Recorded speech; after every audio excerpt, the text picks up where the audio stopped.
Hello friends, world के पिछले chapter में हमने देखा था कि योंग जी और वेंगक पेंगुबी के साथी को मार रहे थे।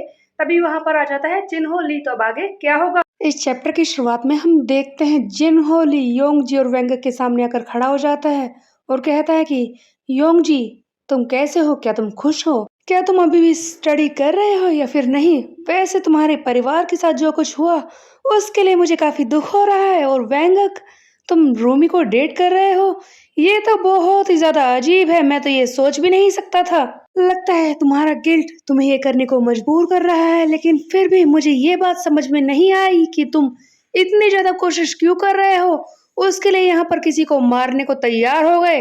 तब हम देखते हैं वेंगक हैन कहता है कि तू तो अपने लेवल से बहुत ही ज्यादा गिर गया है जिनहो ली। हम में से कोई भी सोच नहीं सकता था कि तू सियोंगजिन की मौत के बाद उसकी आइडेंटिटी को इस तरह से यूज करेगा और हमें ब्लैकमेल करने की कोशिश करेगा, हमारी गर्ल्स की वीडियोस बनाकर। हाँ, ये तेरे स्टैंडर्ड से काफी लो है। क्या तू अपने लेवल से नीचे गिर गया है? हाँ जिन्हो ली। तब हम देखते हैं जिन्हो कहता है कि तुमने तो मुझे काफी डिसअपॉइंट किया है वेंगक। मुझे तो लगा था कि तुम काफी समझदार होगे, लेकिन ऐसा कुछ भी नहीं है। मैंने उन सब सबूतों को जल्दी ही खत्म करने का प्लान कर लिया था। हम देखते हैं कि वो लोग पेंगोवी के साथ मिलकर उस नकली सियोंगजिन की वीडियोस बना रहे थे। उन्हें जिन्हो ली मरवाने के लिए कह देता है। जिन्हो कहता है कि इन सब को खत्म कर दो, वैसे भी फेलियर्स का मेरे लिए कोई भी यूज नहीं है। मेरी बॉडी थोड़ी सी स्टिफ हो गई है, लेकिन फिर भी तुम दोनों को अपने सामने देखकर काफी खुशी हो रही है। लेकिन ये सब ज्यादा नहीं चलेगा क्योंकि तुम खत्म होने वाले हो। उसके बाद हम देखते हैं होबिन का सीन, जहाँ पर वो फोन को देखकर कह रहा है कि कुछ अजीब बात है। जब योंग जी बात कर रहा था, उसके पीछे से मुझे किसी की आवाज आई। ऐसा लगता है कि जिन्हो ली वो वहां पर आया है। लेकिन क्या ये सच है? जिन्हो ली खुद वहां पर आया होगा? मुझे ये बात जल्दी से पता करनी होगी। तब हम देखते हैं कि होबिन कहता है कि गाड़ी को जल्दी से भगाओ, मेरे दोस्तों की जान खतरे में है। उधर हम देखते हैं वेंगक कहता है कि बहुत सारे लोग हैं हमारे खिलाफ। तब ये योंग जी कहता है कि हमें इन सब को रोक कर रखना होगा तब तक कि होबिन यहाँ पर ना पहुंच जाए। लेकिन तभी हम देखते हैं कि जिन्हो ली अपने आदमियों से कहता है कि तुम सब पीछे रहोगे, इन दोनों को मैं खुद संभालूंगा। उसके बाद फाइट शुरू हो जाती है। योंग जी सामने से जिन्हो ली पर वार करने की कोशिश करता है। एक के बाद एक पंचिस की ये बारिश करता है इसे मारने के लिए। योंग जी मन में सोच रहा था कि ये काफी स्ट्रोंग है, मुझे जल्दी करनी होगी, अपनी पूरी ताकत लगानी होगी। जिन्हो ली के आदमी सोचने लगते हैं कि क्या हमारा बॉस पिट रहा है, इतने सारे पंच इसे लगे हैं। लेकिन ऑफ कोर्स ऐसा कुछ भी नहीं होने वाला था। जिन्हो ली जो इतना ज्यादा खतरनाक है, वो कहता है कि तुम्हारे पंचेस काफी स्ट्रांग हो चुके हैं, तुम्हारी पावर को मैं समझ गया हूँ, तुमने काफी प्रैक्टिस भी कर ली है योंग जी। चाहे तुम्हारे पंचेस कितने भी ज्यादा हार्ड क्यों ना हो, लेकिन मुझ जैसे को मारने के लिए ये बहुत ही कम है। तुम्हें क्या लगता है इन स्किल्स के साथ तुम मुझे मार पाओगे? और ये फिर बुरी तरह से योंग जी को उठाकर पटक देता है और इसका गला दबाने की कोशिश करता है। योंग जी की हालत खराब होने लगती है। तभी हम देखते हैं जिन्हो ली इस पर फिर से पंचेस की बारिश करता है, एक के बाद एक पंच इसे मारता है। तब इतने सारे पंच खाने के बाद योंग जी कहता है कि ऐसा लगता है कि जिन्हो ली तेरे पंचेस भी मुझे खत्म करने के लिए काफी नहीं है, क्या तू कर पाएगा? तब हम देखते हैं जिन्हो अपने हाथ में एक पत्थर उठा लेता है और कहता है कि तू मेरे पंचेस से तो बच सकता है, लेकिन क्या ये पत्थर इससे तू बच पाएगा? तभी हम देखते हैं वेंगक हैन बीच में आकर योंग जी को बचाने के लिए इस जिन्हो ली को मारने की कोशिश करता है, इस पर स्ट्राइक करता है। इसकी वजह से पत्थर तो नीचे गिर जाता है और जिन्हो के मुंह पर चोट भी लग जाती है। तब जिन्हो कहता है कि ओ, बॉक्सिंग की एक क्लासिकल वो हाँ मेरे लिए काफी नहीं होगी। और उसके बाद हम देखते हैं ये योंग जी को उठाकर बुरी तरह से फेंकता है सीधे वेंगक हैन पर। ये एक के बाद एक दोनों पर वार करना शुरू कर देता है। वेंगक हैन अचानक से हैरान हो जाता है और ये वार नहीं कर पाता। वेंगक के हाथ में जो नकल्स होते हैं, जिन्हो ली उस पर अपना पैर रख देता है। नकल्स की वजह से वेंगक का हाथ बुरी तरह से दब जाता है। उसके हाथ में बहुत ही जोर से दर्द होता है। उसी के नकल्स की वजह से उसके हाथ में बुरी तरह से चोट भी लग जाती है।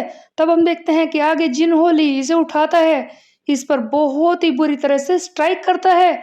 एक के बाद एक वार झेलने की वजह से दोनों को ही बहुत ही ज्यादा दर्द हो रहा है। तब पेंगो वी कहता है कि ये दोनों चाहे कितने भी स्ट्रांग क्यों ना हो, लेकिन जिन्हो ली इन दोनों के सामने बहुत ही ऊंचा है इसकी ओवरवेलमिंग पावर, इन दोनों से कहीं ज्यादा है। ये आदमी मॉन्स्टर है, इन दोनों का इसके खिलाफ कोई चांस नहीं है। वेंगक योंग से कहता है कि इसने मेरे सीधे हाथ पर बहुत ही बुरी तरह से चोट पहुंचा दी है, इस तरह से हम जीत नहीं पाएंगे। तब योंग जी कहता है कि मैं इसके पैर पकड़ता हूँ, हम दोनों साथ मिलकर इस अकेले आदमी को हरा सकते हैं। चलो इस टेबल को उलट कर रख देते हैं। चाहे ये कितना भी बड़ा मॉन्स्टर क्यों ना हो, लेकिन इस आदमी की कोई ना कोई वीकनेस तो जरूर होगी। जल्दी से करो, इसके पैर को पकड़ो और मैं इस पर वार करता हूँ। पूरी कोशिश करते हैं इसे हराने की। हम देखते हैं कि जिन हो ली अपना वही पास्ट याद कर रहा है जहाँ पर होबिन इसे जमीन पर गिराकर बुरी तरह से पीट रहा था। तब जिन हो ली कहता है कि फाइट को ज्यादा कॉम्प्लिकेटेड तरीके से नहीं लड़ना चाहिए, बिल्कुल भी हेल्प नहीं होती जब तुम बहुत ही ज्यादा इस बारे में सोचते हो। और ये फिर बुरी तरह से योंग जी पर वार करता है, इसकी ऐसी जगह पर जहां पर ये एक ही बारी में ढेर हो जाता है, इसकी हालत खराब हो जाती है। उसके बाद हम देखते हैं कि वेंगक हैन इस पर वार करने की कोशिश करता है, लेकिन वेंगक को डोज करके ये इस योंग जी को सर के बल नीचे उठाकर पटक देता है। योंग जी तो वहीं पर बेहोश हो जाता है। उसके बाद बारी थी वेंगक हैन की।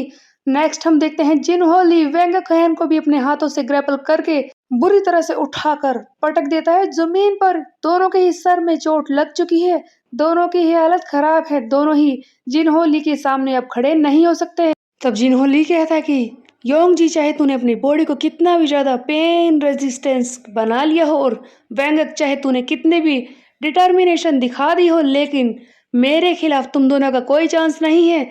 जैसे ही मैंने तुम दोनों को ग्रैपल कर लिया उसके बाद सब कुछ खत्म हो जाएगा।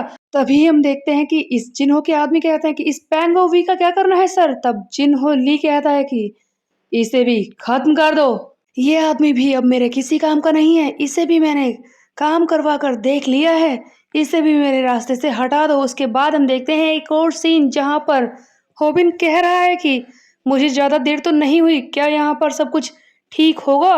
ये पहुंच चुका है फाइनली उस जगह पर जहां पर जिन्हो ली और वेंगक हैन और योंग जी लड़ाई कर रहे थे। होबिन अपने साथ बहुत सारे पुलिस वालों को भी लेकर आया है और कहता है कि हम सबको तैयार रहना होगा, क्योंकि हम कोरिया के सबसे डेंजरस गैंगस्टर्स को फेस करने जा रहे हैं। तुम सब अपने आप को तैयार रखना। चलो गियोल, आज पहली और आखिरी बार उस जिन्हो ली का स्कोर सेटल कर देते हैं, उसे खत्म कर देते हैं। उसके बाद हम देखते हैं पुलिस वाले भी इस होबिन की हेल्प करने के लिए तैयार हैं। ये होबिन के साथ भागते हैं उन लोगों को पकड़ने के लिए। होबिन चिल्लाता हुआ कहता है जिन्हो ली, मैं तुझे खत्म करने के लिए आ रहा हूँ। तभी हम देखते हैं कि सामने वेंगक हैन और योंग जी दिखाई देते हैं। तब गियोल चिल्लाती है, यू वेंगक हैन, तुम्हारी इतनी हिम्मत, क्या तुमने खुद को वन मैन आर्मी समझ रखा है जो तुम यहाँ पर लड़ने के लिए आ गए अकेले? हाँ, तुमने क्या सोचकर यहाँ कर लड़ाई की है? होबिन पूछता है कि वो जिन्हो ली कहाँ है और वो सारे गैंगस्टर कहाँ हैं। तभी हम देखते हैं कि पैंगो वी के वो साथी जिन्हें वो जिन्हो ली मारने के लिए कह रहा था, एक्चुअल में वो जिंदा है और पुलिस के सामने सरेंडर भी कर देते हैं। पुलिसमैन इन्हें पकड़ कर लाए हैं। तो वो कहता है कि अंदर तो ये सिर्फ किड्स थे और कोई नहीं है, यहाँ पर कोई गैंग का मेंबर भी दिखाई नहीं दे रहा है। इसके अलावा एक और पुलिस वाला उस नकली योंगजन को पकड़ कर लेकर आता है और कहता है कि ये भी अंदर है, एक्सप्लेन करोगे यहाँ पर क्या चल रहा है। तब वेंगक हैन कहता है कि ये वो आदमी है नकली योंगजन जो उसकी मौत के बाद उसकी आइडेंटिटी को यूज करके नकली योंगजन बनकर वीडियोस बना रहा था। होबिन हैरान है कि आखिरकार जिन्हो ली कहाँ है और वो आदमी पैंगो वी जिससे वेंगक हैन ने लड़ाई की थी वो आदमी कहाँ पर है। तब वेंगक कहता है कि जब उस आदमी ने जिन्हो ली ने हमें बुरी तरह से पीटा तब हम बेहोश हो गए थे, उसके बाद का हमें कुछ भी याद नहीं है। बस मुझे ऐसा लगता है कि यहाँ पर एक गाय आया था जिसके आने के बाद सब कुछ चेंज हो गया। तो कौन था वो जिसने जिन्हो ली को आकर रोका था? ऑफ कोर्स वो कोई और नहीं, हाइसू सीओ था जिसने वहां पर आकर सिचुएशन को बदल कर रख दिया था। ये सारी चीजें होबिन के आने से पहले हुई थी। हाइसू ने कहा था कि तुम इस नकली योंगजन और उस पैंगोवी के साथी को नहीं मार सकते। तब जिन्हो ली कहता है कि तुम यहाँ पर बिना बुलाए आ गए और मुझसे ये कह रहे हो कि मैं इन सबको न मारूं? हाँ, क्या तुम मुझे ऑर्डर देने की कोशिश कर रहे हो? तब हाइसू कहता है कि मैंने आसपास पुलिस को आते हुए देखा है, मैं जानता हूँ कि ये होबिन का ही काम होगा, उसी ने ये सब किया है। पुलिस वाले अगर यहाँ पर आ गए तो वो सच को सूंघते हुए हम तक पहुंच ही जाएंगे। इस वक्त इन सबको यहाँ पर मारना खतरनाक होगा। वैसे भी वो होबिन हमारे खिलाफ प्लान बनाने को तैयार है। अगर पुलिस इसमें इन्वॉल्व हो गई तो हमारे लिए खतरनाक होगा। ये सब लोग अगर पकड़े गए तो हमें और भी परेशानी हो सकती है। और उनके गाय वो वीक नहीं है, उन्हें खत्म करने में, उनसे फाइट करने में हमें काफी देर लग जाएगी और तब तक पुलिस यहाँ पर पहुंच सकती है। जिनहोक ली कहता है कि फिर इन सब सिचुएशन से बाहर कैसे निकले। तब हाई सुसियो ने ही आइडिया दिया था कि इस पैंगो वी के साथियों को यूज किया जा सकता है। तो बेसिकली हाई सुसियो ने जिनहोली को आइडिया दिया था कि पैंगो वी के इन साथियों को पुलिस को दे दिया जाए और इनसे ये कहा जाए कि अगर इन्होंने सच बताया तो पैंगो वी को मार देंगे। तब ये सारा इल्जाम अपने ऊपर ले लेंगे और इस नकली सियोंगजन यानी कि र्यूस्यू को भी धमकाया। अगर इसने कुछ भी पुलिस को बताया तो वो इसे इसी वक्त खत्म कर देगा। ये सारी बातें सुनकर ये र्यूस्यूक और पैंगोवी और उसके साथी डर जाते हैं। पैंगोवी को बचाने के लिए उसके बाकी साथी जियांसू और वो बाकी दोनों अपना बयान बदल देते हैं। हाइसुसियो के ही कहने पर इन लोगों ने सारा इल्जाम अपने सर पर ले लिया है ताकि जिनहो ली और हाइसुसियो और पूरी गैंग इन सब चीजों से बाहर रहे, पुलिस की नजर में ना आए। हाइसुसियो ने पैंगोवी के बाकी साथियों को धमकाया था कि या तो तुम सब लोग एक साथ मरोगे या फिर तुम अपने दोस्त पैंगोवी को बचाकर यहाँ से पुलिस के हाथों बाहर निकल सकते हो। तो बताओ क्या तुम चूज करोगे। इसीलिए ये अपने साथी पैंगोवी को बचाने के लिए खुद ही जेल चले गए। पैंग बहुत ही गुस्से में है कि ये सब मेरी वजह से हुआ है। अगर मैं अपने दोस्तों के लिए और ज्यादा केयरफुल रहता तो ये सब होता ही नहीं। मैंने इस हाइसुसियो का साथ देकर बहुत ही बड़ी गलती की है। तभी हम देखते हैं कि जिनहोली हाइसु से कहता है कि मैंने तेरा साथ दिया, तेरे प्लान को फॉलो किया क्योंकि तूने इससे पहले मुझे बीच में रोकने की कोशिश नहीं की थी। लेकिन तू बता कि ये सब किस काम आया। हाँ, मेरे सारे पैसे डूब गए और ये इस हाइसु को धमकाने की कोशिश करता है कि अब से तू सिर्फ मेरे कहने पर काम करेगा, मुझे रोकने की कोशिश मत करना। तब हाइसुसियो इससे बिल्कुल भी नहीं डरता और कहता है कि मैंने एक चीज समझ ली है कि तू किस लिए उस होबिन्यू से हार गया था। तब जिन्होंने कहता है कि इसकी इतनी हिम्मत, लगता है मुझे इस आदमी को इसकी जगह दिखानी ही होगी। क्या तू मेरे खिलाफ खड़े होने की कोशिश कर रहा है। तभी बाहर रूम सर्विस वाले एक लड़की आ जाती है जो खाना लेकर आई है। तब हाइसुसियो खाना उठाता है और कहता है कि मुझे माफ कर दो अगर मैं इस तरह से रूडली साउंड कर रहा हूँ, बस मुझे तो भूख लगी है। तब जिनहो ली कहता है कि मैं तुमसे एक चीज पूछना चाहता हूँ कि तुमने इस पैंगो वी को क्यों बचाया है। तब जिनहो ली का साथी ये हाइसुसियो कहता है कि मुझे इस बारे में कुछ नहीं पता कि मैंने ये सब क्यों किया है। मुझे ऐसा लगता है कि मुझे शायद किसी इंसान की जरूरत थी मेरे साथ बैठकर खाना खाने के लिए। तब जिनहो ली सोच रहा है कि हाँ, ये लड़का काफी अजीब है, आखिरकार इसके दिमाग में क्या चल रहा है। आइसु सोच रहा होता है कि शायद इसी तरह से होबिन ने मेरे साथ बैठकर खाना खाया था। उसके बाद हम होबिन का ही एक सीन देखते हैं जहाँ पर वो सबको कहता है कि तुम लोगों ने काफी अच्छा काम किया। तब हम देखते हैं कि गियोल कहती है कि अच्छा हुआ कि वो सारा सच बाहर आ गया, पुलिस को सब कुछ पता चल गया है। होबिन ने इस सारे इंसिडेंट को ऑनलाइन पोस्ट किया था, उसके बारे में एक कॉल आउट वीडियो बनाई थी ताकि सारा सच सबको पता चल सके, सारे सब्सक्राइबर उस नकली सियोंगजन का सच भी जान पाए। और ऐसा हो रहा था, सभी लोग खुश थे कि उस नकली सियोंगजन का सच बाहर आ गया। होबिन कहता है कि मैंने वीडियो बना ली, सारा सच बाहर ला दिया है, लेकिन फिर भी मुझे इतना अच्छा क्यों नहीं लग रहा क्योंकि होबिन को लड़ने की आदत हो चुकी है। होबिन बिना फाइट के ही इस बार जीत गया था, इसीलिए उसे अच्छा नहीं लग रहा था। उधर हम देखते हैं कि योंगजी कहता है कि मैंने काफी ट्रेनिंग कर ली है लेकिन फिर भी और ज्यादा करना है, ये इनफ नहीं है, ये और ज्यादा ट्रेन करने को तैयार था। उधर हम देखते हैं कि गियोर और वेंगक दोनों ही खुश हैं। तब वेंगक कहता है कि मैं खुश हूँ कि किसी को भी सीरियस इंजरी नहीं हुई और ये सारी चीजें खत्म हो गई। लेकिन सरप्राइज तो वेंगक को तब मिलता है जब रोमी सामने से भागते हुए आती है और चिल्लाती है वेंगक। और वेंगक हैरान से ज्यादा बहुत ही खुश होता है क्योंकि पहली बार रूमी ने रोते हुए इस तरह से उसे गले लगाया है। पहली बार ऐसा लगा है कि वो उसे पसंद करती है। गियोल इन दोनों को देखकर कहती है कि ये सब क्या हो रहा है, ये फिल्म बनाना बंद करो।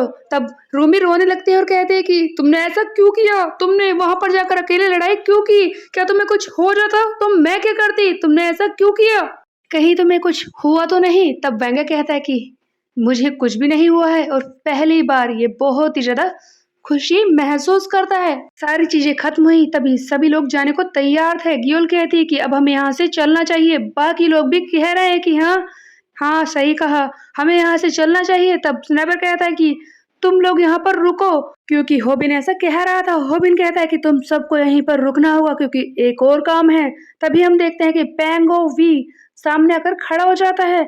ये यहाँ पर क्या कर रहा था? होबिन के सारे दोस्त हैरान है कि ये गाय यहाँ पर क्या कर रहा है।